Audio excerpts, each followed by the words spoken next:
चला तर आज आपण बनवणार आहोत कोबीची भाजी. त्यासाठी लागणार एक कांदा आणि एक टोमॅटो.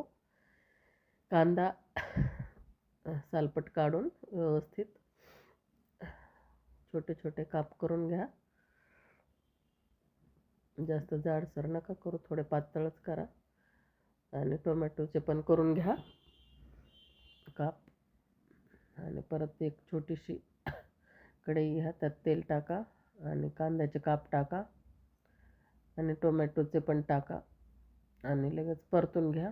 त्यात 4 लसणाच्या पाकळ्या टाका आणि परतून घ्या. थंड झालं की लगेच मिक्सरला लावून घ्या.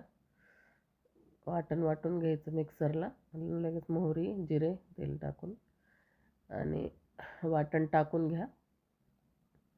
व्यवस्थित परतून घ्या आणि लाल मिरची टाका तुमच्या चवीनुसार. परत हळद टाकून घ्या आणि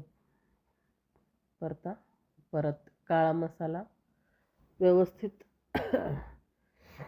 परतून घ्या. काळा मसाला, थोडंसं मीठ टाका तुमच्या चवीनुसार आणि फक्त बुडाला चिटकू देऊ नका. आणि हे गरम पाण्यामध्ये फ्लावर धुवून घेतलेले आणि ते टाकून घ्या. गरम पाण्यातच धुवून घ्या, कारण त्याच्यामध्ये काही किडा वगैरे असेल, अळ्या असेल, निघून जाते. 2 वेळेस धुवून घ्या आणि व्यवस्थित परतून घ्या.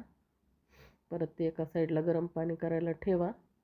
थंड पाणी टाकू नका, गरमच टाका, कारण थंड पाण्याने चव येत नाही.